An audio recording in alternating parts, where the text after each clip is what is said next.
नमस्कार।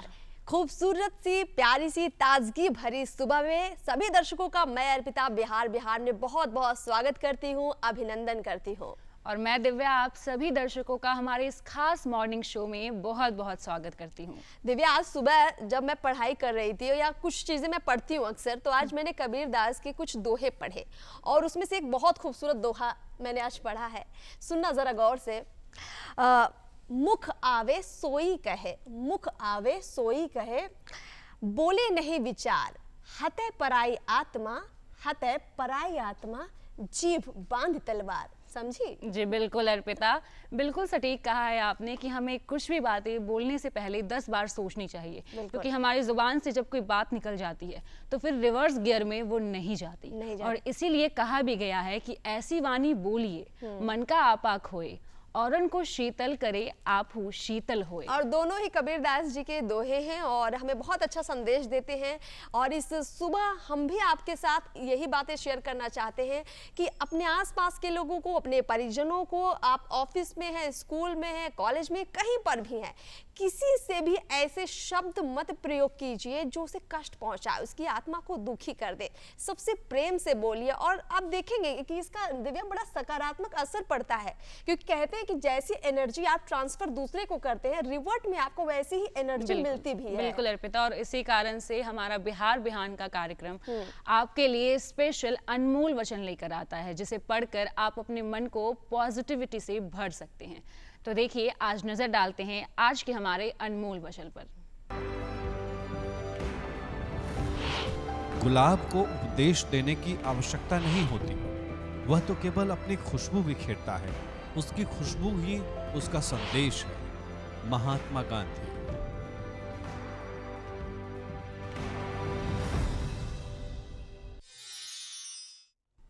दिव्या, सुबह सुबह का वक्त है और इस सुबह के वक्त में हमारा शरीर बहुत ज़्यादा जकड़ा अकड़ा होता है, मन और तन दोनों बहुत परेशान से होते हैं और इस परेशान मन को शांति सुकून देना ज़रूरी है। इसके लिए क्या ज़रूरी है, बता सकती हो? जी बिल्कुल अर्पिता, हमें कुछ ना कुछ तो करना चाहिए। अगर आप रनिंग कर सकते हैं, आप वॉकिंग कर सकते हैं, जिम जा सकते हैं, नहीं तो फिर अगर आपके पास समय की कमी है तो जरूर समय निकालकर अपने घर में 5 मिनट आपको योग जरूर करना चाहिए। और इसीलिए दिव्या, मैंने कुछ पंक्तियां भी लिखी हुई हैं। बिल्कुल सुनाइए अर्पिता। आप पढ़ती हैं, लिखती हैं, बिल्कुल पेश कीजिए। बिल्कुल। हृदय की पुकार सुन, हृदय की पुकार सुन, समय की गुहार सुन, समय की गुहार सुन, आलस्य को त्याग कर, आलस्य को त्याग कर, स्वप्न को साकार कर, स्वयं को निरोग कर, योग कर, योग कर। चलिए देखते हैं आज का योग विहान।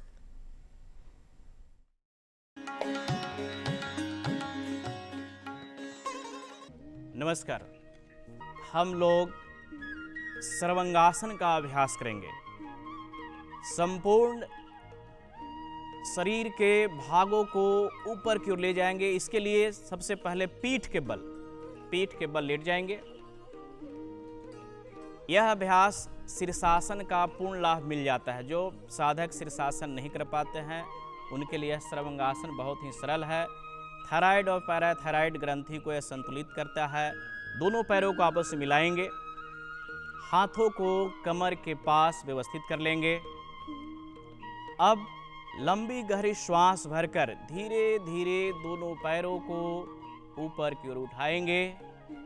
दोनों हाथों से नितंब में सहारा देते हुए पूरे धड़ को ऊपर की ओर, अब पूरे पैर को ऊपर की ओर ले जाए। यह सर्वांगासन का अभ्यास है। कहा जाता है कि शीर्षासन का आसनों का राजा कहा जाता है, लेकिन शीर्षासन सभी लोगों के लिए उचित नहीं होती है। लेकिन यह अभ्यास, सर्वांगासन के अभ्यास करने से थायराइड एंड पैराथायराइड, साथ ही साथ हमारे शरीर में जो ग्रंथि है उसमें हार्मोन का सेक्रेशन होने से संपूर्ण बीमारियों में यह लाभकारी प्रतीत होता है, खास करके नौजवान, बच्चे और बुजुर्ग के लिए भी। कुछ देर रुकने के बाद धीरे धीरे सबसे पहले घुटने को मोड़ेंगे और अब धीरे से धड़ को जमीन की ओर और पैर को सीधा कर लेंगे। दाहिने हाथ को और ढीला छोड़ दीजिए। बाएं हाथ को और ढीला छोड़ दीजिए। यह तनाव से मुक्त होने का बहुत ही सरल और सहज अभ्यास है। इसे शवासन कहते हैं। एक बार लंबी और गहरी श्वास लीजिए और पूरे शरीर को रिलैक्स कर दीजिए। अब जैसे जैसे मैं बोलूँगा तीव्रतम गति से अपने मानसिक रूप से सजगता को बढ़ाते हुए शारीरिक रूप से निष्क्रिय रहेंगे और मानसिक रूप से सक्रिय रहेंगे। सरल शवासन का अभ्यास। दाहिने हाथ को और ढीला छोड़ दीजिए, बाएं हाथ को भी और ढीला छोड़ दीजिए, दाहिने पैर को और ढीला छोड़ दीजिए, बाएं पैर को और ढीला छोड़ दीजिए। गर्दन को भी ढीला छोड़ दीजिए। जिस ओर झुकना चाहता है झुकने दीजिए। अपनी सजगता को दाहिने हाथ पे ले जाइए और तीव्रतम गति से मन को दोहराना है। मन के प्रकाश से अपने शरीर के अंगों को प्रकाशित करना है। सबसे पहले दाहिने हाथ की हथेली को देखिए और ढीला छोड़ दीजिए।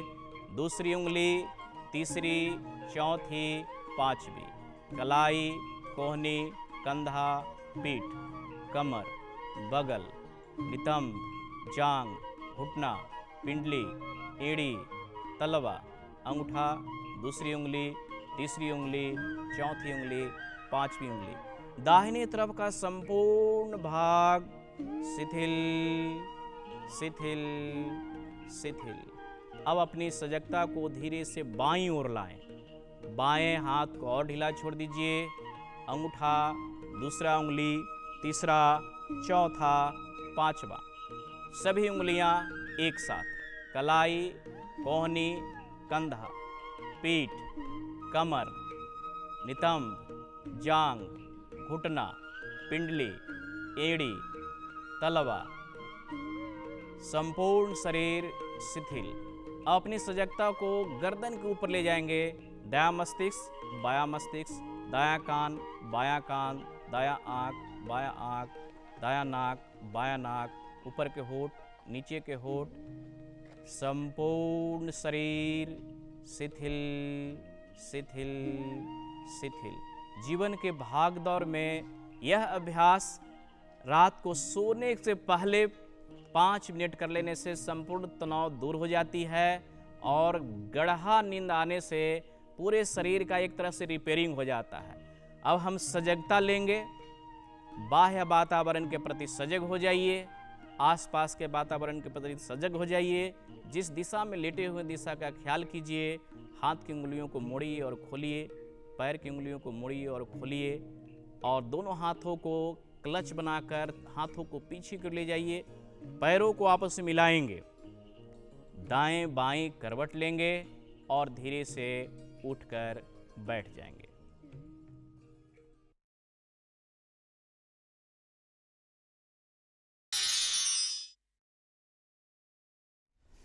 तो दर्शकों, आपने देखा आज का योग विहान, जो हमें सिखाता है कि योग हमें तंदुरुस्ती के साथ साथ मेंटल हेल्थ पे भी बहुत ध्यान रखता है। तो हमें इसलिए योग अवश्य ही करना चाहिए। कम से कम दिनचर्या में 5 मिनट का समय जरूर योग को देना चाहिए। बिल्कुल दिव्या। और अब सेगमेंट में आगे बढ़ते हैं और अगले सेगमेंट में एक खास मेहमान हमारे साथ मौजूद है।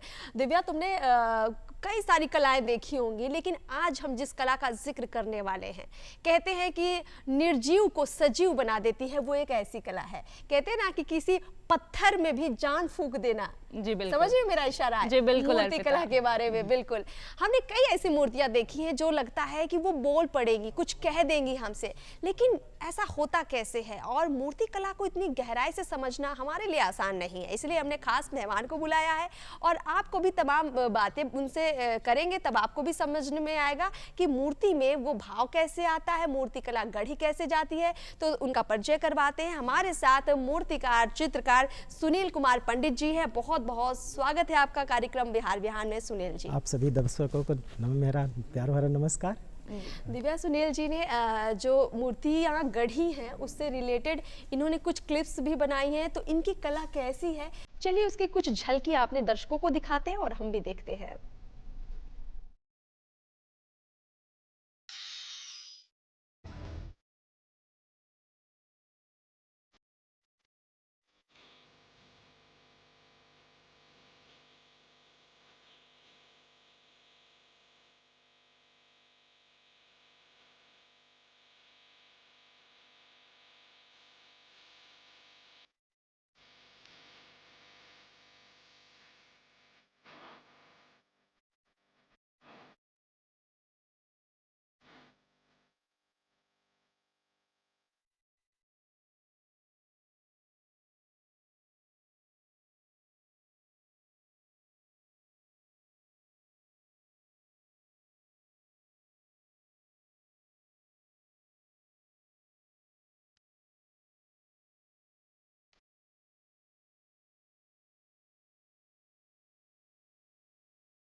तो दर्शकों, आपने देखा मूर्ति कला जो कि सुनील जी ने बनाया था। सुनील जी, तो सबसे पहला सवाल आपसे मैं यही करना चाहूंगी कि आखिर मूर्ति कला होता क्या है। और मैं देख पा रही थी कि आपने कितनी बारीकी से नैन नक्श को उकेरा है। तो आखिर मूर्ति कला के बारे में दर्शकों को समझाइए कि यह कला किस प्रकार की है और कैसी है।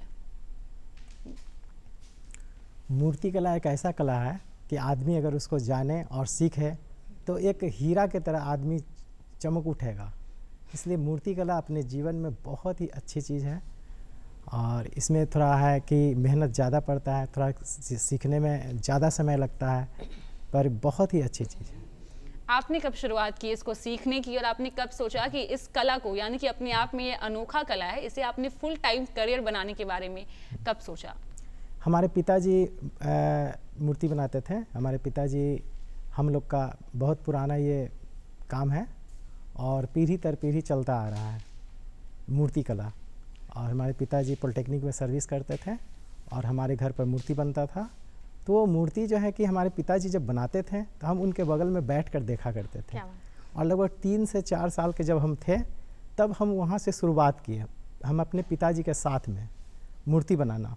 और हमारा खेल कूद जो भी रहा वो सब मिट्टी से ही रहा और मिट्टी से ही खेलते कूदते आज यहाँ तक पहुँच गए हैं कि ये मूर्ति को जीवंत बना देते हैं। क्या बात, मतलब इनका बचपन जो है उस मिट्टी के साथ खेलते हुए बीता, जिस मिट्टी से आज आपका करियर भी है और आप पिछले लगभग 40 सालों से मुझे लगता है आप काम भी इसी क्षेत्र में कर रहे हैं। तो एक लंबा वक्त आपने मूर्ति कला में दिया है।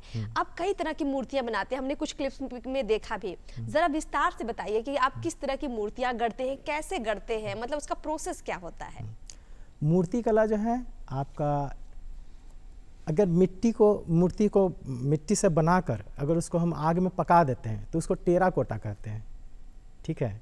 फिर उसी मूर्ति को अगर मान लिया जाए कि मिट्टी से बनाकर और मेटल कास्टिंग अगर करना है तो उसका एक प्रोसेस होता है मेटल कास्टिंग का। तो मेटल कास्टिंग भी जो होता है 3 प्रकार का होता है, हम जो जानते हैं वो 3 प्रकार से जानते हैं। जैसे एक मेटल कास्टिंग हुआ इटालियन प्रोसेस, एक हुआ सैंड प्रोसेस इंडियन प्रोसेस, एक हुआ डोगरा प्रोसेस। तो ये 3 प्रकार का हम प्रोसेस जानते हैं जो मेटल कास्टिंग के लिए। ये डोगरा प्रोसेस के बारे में समझाइए और इंडियन जो आपने बताया सैंड प्रोसेस, इसके बारे में विस्तार में बताइए कि डोगरा प्रोसेस एक बिहार का गांव है जिसका नाम है डोगरा, समझ गए। वहाँ से ये प्रोसेस जो है कि आया है, ठीक है। वो गांव का कला है, वहाँ पर लोग मेटल कास्टिंग करते हैं उसको, इसलिए वहाँ का नाम डोगरा प्रोसेस दिया गया है, ठीक है। और डोगरा प्रोसेस जो बनता है तो उसको पहले क्या करते हैं, एक छोटा सा जो मूर्ति बनाना है उसका एक हल्का सा मिट्टी का बना दिए। बनाने के बाद उसके ऊपर से जो है लाह से उसको कारीगरी किया जाता है, लाह कर तार बना के और उसको पूरा कारीगरी करके और उसके बाद फिर ऊपर से मिट्टी से बांध कर और उसको फिर गर्म करके उसको पलट दिया जाता है, तो वो मेटल कास्टिंग हो जाएगा। अब मेटल कास्टिंग के बारे में बताया आपने, और आप लकड़ी की भी मूर्तियां बनाते हैं? हाँ, लकड़ी की भी मूर्तियां बनाते हैं। कैसे, मतलब वो लकड़ी की मूर्ति, मेटल की मूर्तियां, इतनी सारी अलग अलग मूर्तियां आप गढ़ते हैं, कैसे संभव होता है? सबका प्रोसेस कैसे करते हैं अलग अलग, थोड़ा बताएंगे? जैसे ऐसा हुआ ना कि हमारे सामने जो भी कला हम देखें, कभी मिट्टी का देखें, कभी लकड़ी में देखें, कभी मेटल में देखें, कभी फाइबर ग्लास में देखें और कभी सिलिकॉन में देखें मास्क बनाना, तो हम जो भी चीज़ देखते गए कला के रूप में वो सब मैं एक बारी बारी से सीखता गया और सीखते सीखते अभी तक लगता है कि हमारे नज़र में जो भी कला आया वो सब लगभग सीख गए। जैसे आपने बताया मिट्टी और लकड़ी दोनों पर आप काम कर चुके हैं, तो मिट्टी तो समझ आता है वो फ्लेक्सिबल है, तो उसे हम हाथ के जरिए मरोड़ सकते हैं। लकड़ी पर कैसे उकेरते हैं, या फिर किसी भी फोटोज को या फिर किसी भी चीज को हम कैसे बनाते हैं लकड़ी पर? लकड़ी पर काटना और स्टोन पर काटना लगभग सेम प्रोसेस है। हाँ, लकड़ी पर काटने के लिए भी लोहा का टूल्स होता है, उसमें छेनी हथौड़ी यूज किया जाता है। हाँ, ये दोनों मूर्तियाँ जो है कि लगभग सेम प्रोसेस है। अगर बेस आप जानते हैं, यानी कि मिट्टी से मूर्ति बनाना आप जानते हैं, तो आप दुनिया का सारा कला को कर सकते हैं मूर्ति कला में। जैसे मिट्टी में तो चाक का इस्तेमाल होता है, जिसमें कुम्हार को हमने देखा है कि वो चाक के ज़रिए कैसे मटके बनाते हैं, खिलौने बनाते हैं। तो क्या आपकी भी जो मूर्तियां हैं उसमें चाक का इस्तेमाल होता है? किस तरह के इंस्ट्रूमेंट्स, जो तमाम तरह की आप मूर्तियां गढ़ते हैं, क्या क्या उसमें वस्तुएं इस्तेमाल करते हैं? वो चाक पर जो काम होता है वो एक अलग काम हुआ, उसका वो जो है उसको टेराकोटा कहते हैं, ठीक है। जैसे चाक पर मान लीजिए कोई घड़ा बनाना हो या बहुत खूबसूरत कप बनाना हो या कुछ ऐसा पॉट बनाना हो, फ्लावर वास वगैरह बनाना हो, तो उसके लिए जो है कि चाक का प्रयोग करते हैं। तो चाक चला के उसको इस तरह से जो है कि गढ़ते हैं उसको, मूर्ति को, और बनाने के बाद उसको आग में पकाया जाता है। पकाने के बाद उसको टेराकोटा कहते हैं। सुनील जी, हमने आपके वीडियो क्लिप में देखा एक बुजुर्ग महिला का स्कल्पचर था, यानी कि मूर्ति थी।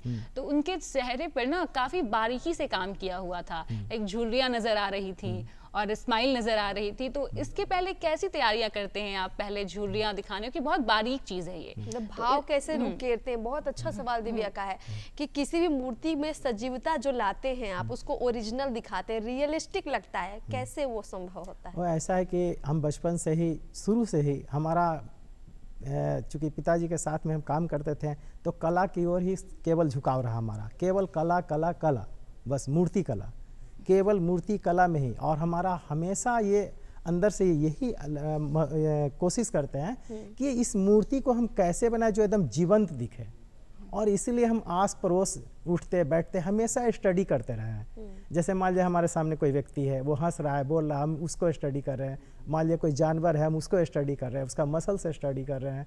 फिर जो भी चीज़ हमारे सामने जो भी आता हो, जैसे जानवर हुआ, पक्षी हुआ, आदमी हुआ, तरह तरह के लोग हुए, बूढ़े हो गए, बच्चा हुआ, वो सब में क्या कोमलता है, उसको हमेशा स्टडी करते करते करते करते जब मैं मिट्टी को छूता हूँ तो ऑटोमेटिक वो निकल के उभर के चला आता है, उसका यानी कि कुल सजीवता। मिलाकर आपका ऑब्जर्वेशन लेवल हमेशा ही तीव्र गति पर रहता है कि कुछ भी चीज को देखो, उसको अपने मन में बैठा लो और उसी को उकेरो उस मिट्टी या फिर लकड़ी में। हाँ, बिल्कुल, भाव को ही अपने मन में कैद कर लेते हैं, चित्र पहले ही बना लेते हैं मन में, और उसको फिर मूर्ति के रूप में उकेरते हैं।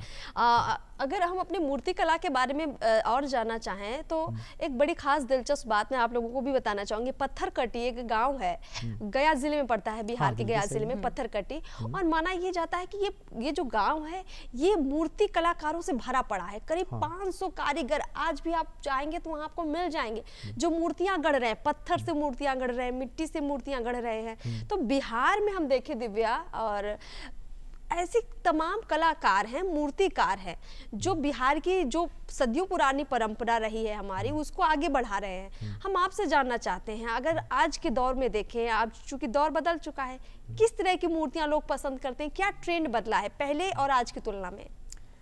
देखिए, कॉमर्शियल जो आदमी जो अभी के डेट में जो पसंद कर रहे हैं, समझ गए, आजकल एक छोटा छोटा फाइबर ग्लास का मूर्ति मिलता है जिसको रेजिन, केवल रेजिन उसमें यूज होता है।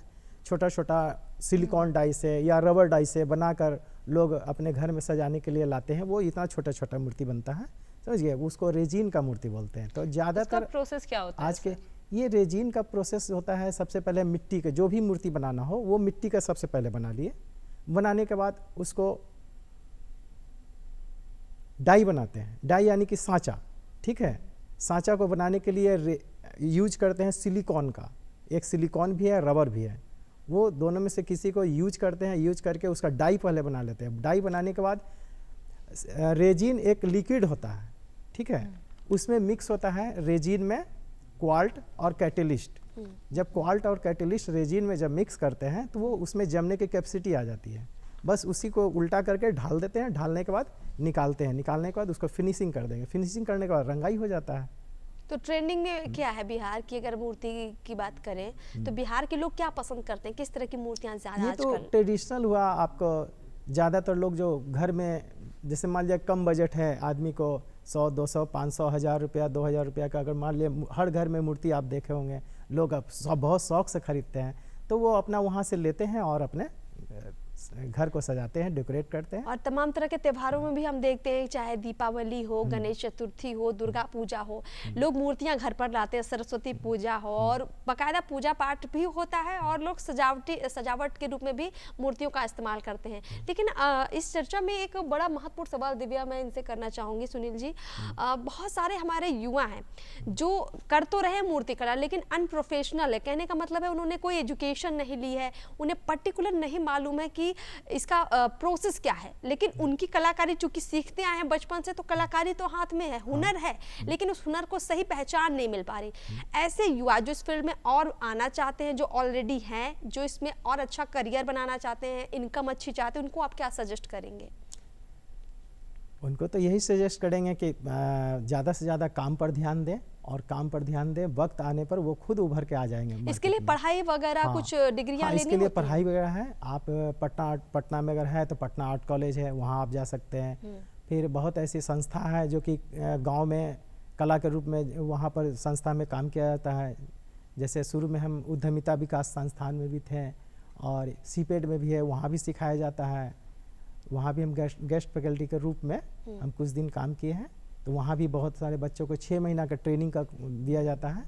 फिर एक खुसरूपुर में भी हम गए थे वहाँ सिखाने के लिए, तो उस तरह के बच्चों को ट्रेनिंग दिया जाता है, और वहाँ से सीख कर और अपना कला में उभार के लाते यानी हैं। आप अपने टैलेंट को ट्रांसफर भी कर रहे हैं नए युवा पीढ़ी को ओर। बिल्कुल। तो एक क्वेश्चन और था आपसे कि जैसे इस कला के बारे में आप बता रहे हैं, तो इस कला को अगर फ्यूचर में हम अपनाना चाहें तो जैविक मतलब हम अपने आप को करियर में कैसे इसे इनकम हो सकता है बच्चों को, क्योंकि बच्चे बहुत हिचकते हैं। मूर्ति कला एक यूनिक कला है, कोई भी पेरेंट्स भी नहीं चाहेंगे कि बच्चा इस कला की ओर आगे बढ़े। नहीं, सबको लगता है कि बच्चा डॉक्टर, इंजीनियर बन जाए, और अफसर हमारे बन बिहार जाए। में स्पेशली कहा हाँ। जाता है डॉक्टर, इंजीनियर या फिर यूपीएससी। हाँ, तो लेकिन इस इससे कला को हटके- अगर सोचा जाए तो कैसे? देखिए, इसमें ऐसा है ना कि हर व्यक्ति के अंदर एक गुण होता है। अगर जिसको डॉक्टर बनना है वो डॉक्टर ही बनेगा, चाहे जिस क्षेत्र में ले जाइए। जो इंजीनियर बनना चाहता है वो इंजीनियर ही बनेगा, चाहे जिस क्षेत्र में आप उसको कोशिश कीजिए।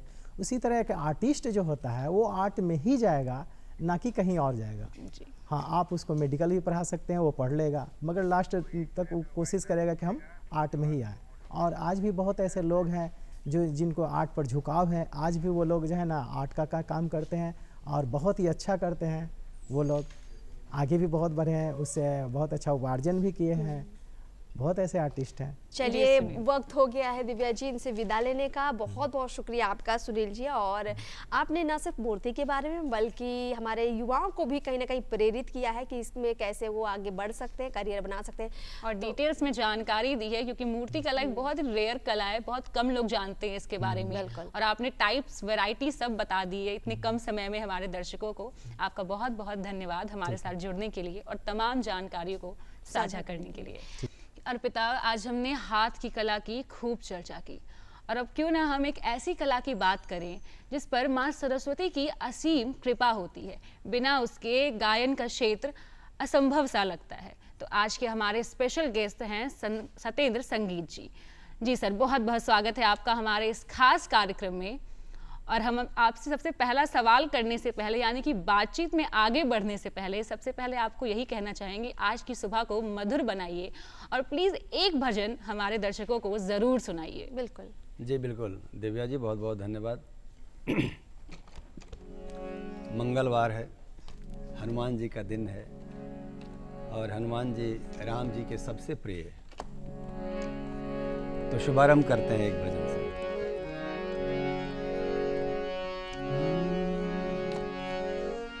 लाल देख लाली लसे, अरुधरी लाल लंगू, वज्र देह दानव दलन, जय जय जय कपिसु, नगरी हो अयोध्यासी। आजकल ये भजन बहुत ट्रेंड में है और सच में बहुत ही अच्छा लगता है। नगरी हो अयोध्या सी, रघुकुल सा घराना हो, चरण हो राघव के, जहाँ मेरा ठिकाना हो। चरण हो राघव के, जहाँ मेरा ठिकाना हो। लक्ष्मण सा भाई हो,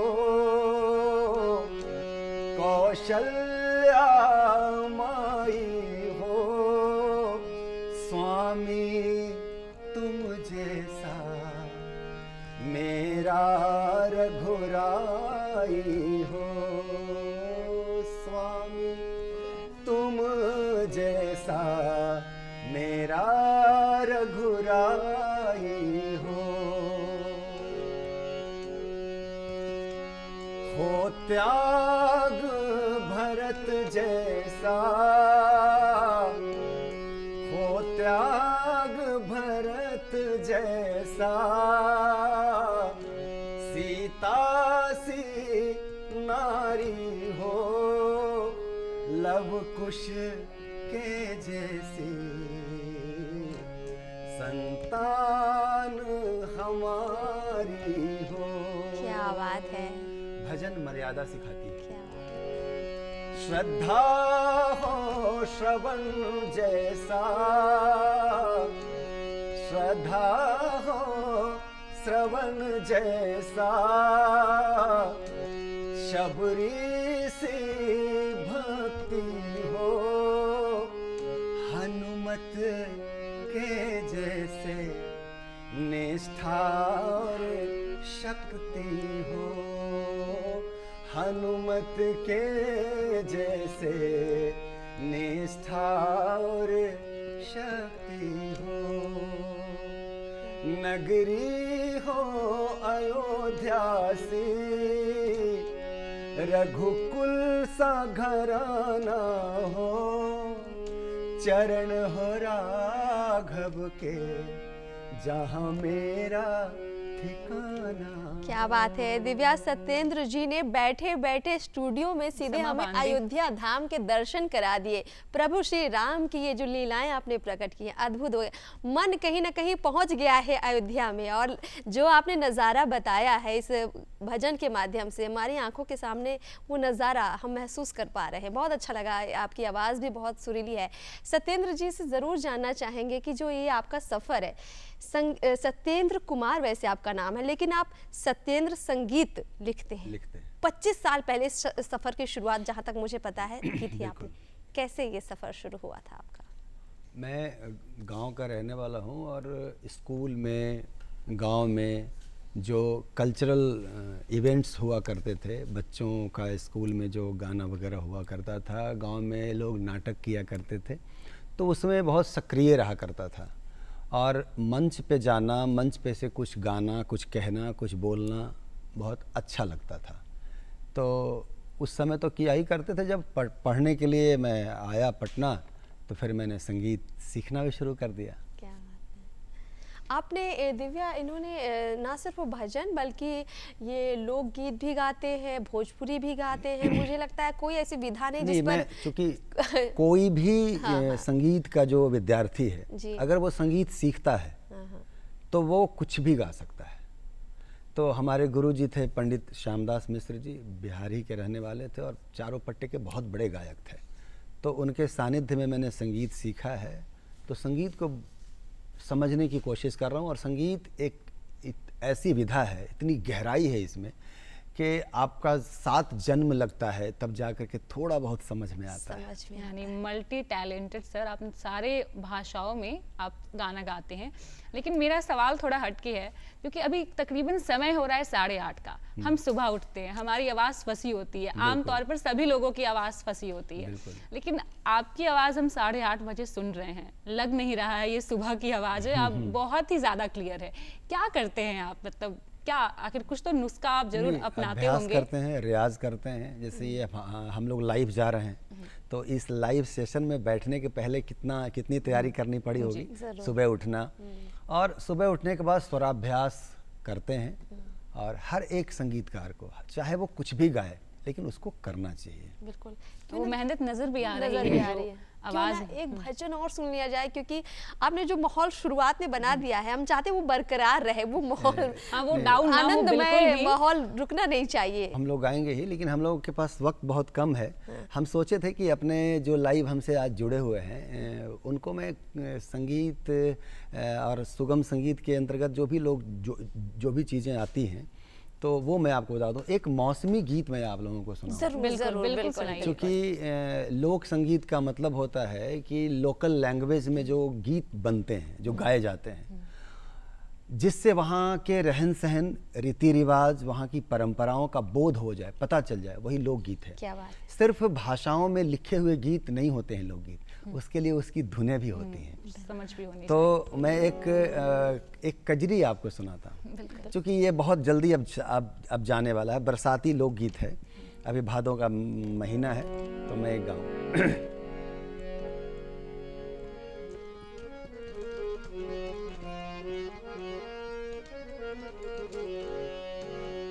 हर सखिया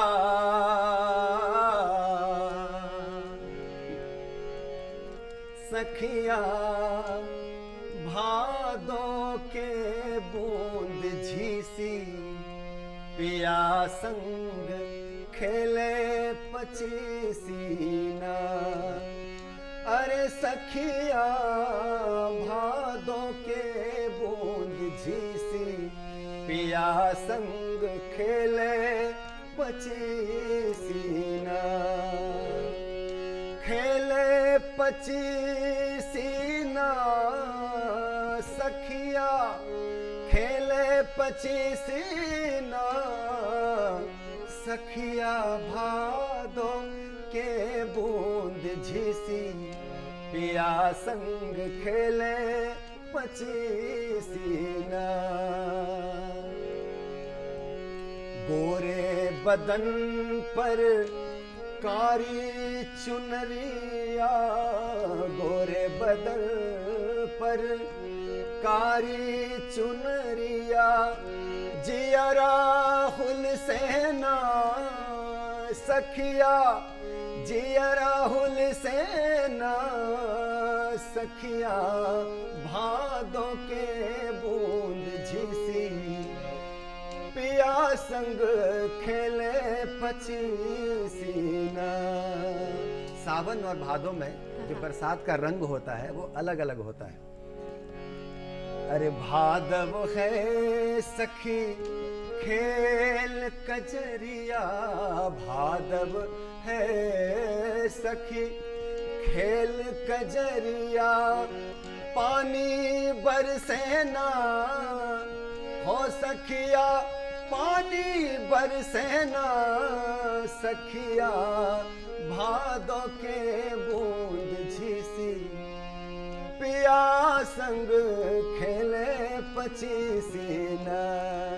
अरे सखिया भादों के बूंद झीसी, पिया संग खेले क्या? पचीसीना। दिव्या, इनकी आवाज़, इनके सिलेक्शन ऑफ सॉन्ग बहुत गजब के हैं, और आपने लोकगीत भी सुनाए, आपने भजन भी सुनाए, और हमें अब एहसास हो चुका है कि अब हम आपसे कुछ भी डिमांड कर देंगे तो आप वो गाकर जरूर झट से सुना पेश कर देंगे देंगे हमारे सामने। और इसी से मेरे मन में एक सवाल भी आया, कई बार आप स्टेज परफॉर्मेंस भी देते हैं और कई बार स्टूडियो में भी आप रिकॉर्डिंग करते हैं, लेकिन स्टेज में कई बार चैलेंजेस भी होते हैं। आपकी ऑडियंस का मूड बदल गया, आप कुछ सुना रहे हैं लेकिन उसका अचानक से मन कुछ और सुनने का हो गया, बिल्कुल बिल्कुल।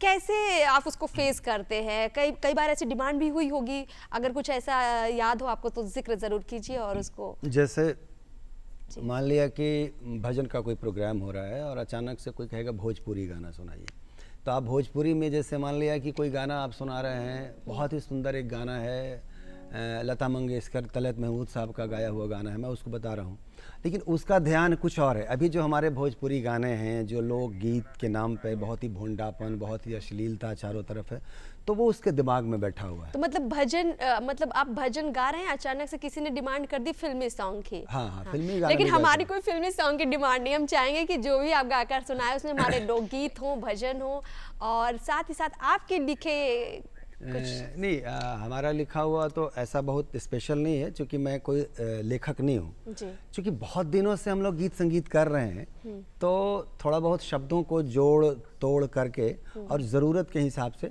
लिख लेते हैं। अच्छा। लेकिन वो मैं अप्रूव्ड राइटर नहीं हूँ। लेकिन अगर कोई कह रहा है कि हमको भोजपुरी सुनाइए, लोकगीत सुनाइए, तो मेरी कोशिश होती है कि जो लोकगीत का मीनिंग है वो समझ में आए दर्शकों को, और अगर वो नहीं समझना चाहता है तो उसको थोड़ा इमोशनल कर देते हैं, थोड़ा उसको अपनी संस्कृति से अपनी परंपराओं से जोड़ने की कोशिश करते हैं। और एक दर्द कहते हैं कि ठीक है तुम्हारा गाना तो सुनाएंगे, मेरा एक गाना सुनो। एक बड़ा ये बहुत ही फेमस गीत है, मैं आपको सुना दूं कि अगर हम कह रहे हैं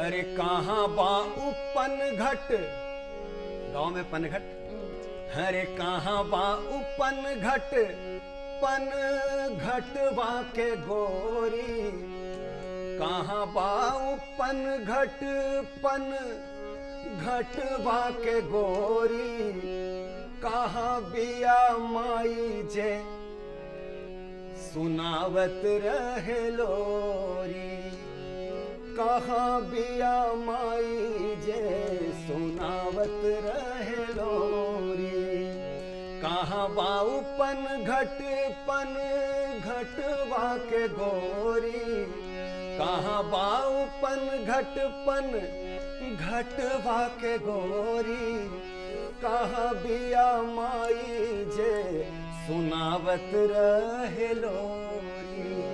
तो फिर उसको मैं बताता हूँ शब्दों को कि घुंघरू बाजत बर धन के गर्दनिया, राम जस काका के बड़ की चरनिया, घुंघरू बाजत बर धन के गर्दनिया, राम जस काका के बड़ की चरनिया, अरे केने गैली बड़की भौजी बाटत खखोरी, केने गैली बड़की भौजी बाटत खखोरी, कहाँ बिया माई जे सुनावत रहे लोरी, जैसे रोज आवेलू तू टेर सुन के, आई हो रे निंदिया निंदर बन से। क्या बात सर है, आप क्या? 25 साल से यानी कि आप सिंगिंग के क्षेत्र में हैं सर। इस 5-6 साल में बहुत चेंजेस आ गया है, टेक्निकलिटी को लेकर भी बहुत कुछ चेंजेस आ गया है, ऑटो ट्यून से लेकर कई सारी चीज़ें आ गई हैं। अभी जो युवाएं ज्वाइन कर रहे हैं इस क्षेत्र को, सिंगिंग करना चाहते हैं, उनके लिए आप क्या संदेश देना चाहते हैं? उनको आप क्या कुछ बताना चाहते हैं कि वो इस क्षेत्र में कैसे आगे बढ़ें? क्या कुछ टिप्स लेकर आगे बढ़ें जिनसे वो मोटिवेटेड रहें और उनको इसका सफल भी मिले? दिव्या, बहुत अच्छा सवाल आपने किया है। अनुभव साझा करने की चीज़ है, और जो लोग इस क्षेत्र में आना चाहते हैं उस अनुभव से लाभ उठा सकते हैं। किसी भी परफॉर्मर, किसी भी संगीत के विद्यार्थी, संगीत के कलाकार को सबसे पहला टिप्स ये है कि आप चाहे कुछ भी गाएं, आपको संगीत सीखना बहुत ज़रूरी है। बिल्कुल। आपको साहित्य पढ़ना बहुत ज़रूरी है। जब आप सीखेंगे, पढ़ेंगे, तो आप नेचुरली बेहतर करेंगे। दूसरी बात कि अगर इसको कैरियर बनाते हैं तो आपको प्रतिदिन किसी एक योग्य गुरु के निर्देशन में स्वराभ्यास, संगीताभ्यास ये करना बहुत ज़रूरी है, और अपनी परंपराओं को, अपनी संस्कृति को आत्मसात रखना है, अपने साथ रखना है, तभी आप एक मर्यादित कलाकार हो सकते हैं। बिल्कुल सत्येंद्र जी, आपने ना सिर्फ हमारे तमाम दर्शकों को मंत्रमुग्ध किया है अपनी मधुर आवाज़ से, और साथ ही साथ मधुरता के साथ आपने बिहार की जो लोकगीत है, बिहार की जो परंपराएं हैं, उनको भी दर्शाया है अपने संगीत के माध्यम से, और अद्भुत नज़ारा, माहौल अद्भुत बना दिया है आपने इस बिहार के आपकी बातचीत कार्यक्रम से में। लग रही है समय समाप्त हो रहा है क्या? जी अच्छा। इशारा का समझ पाबंद लेते है हम हैं, लोग। कलाकार की यही खूबी है कि इशारा समझ लेते हैं। जी, आपने तमाम बातचीत रखी है हमारे दर्शकों के सामने और युवाओं को भी प्रेरित किया है आपने, तो आपका बहुत बहुत शुक्रिया हम करेंगे, दिल से शुक्रिया है आपका।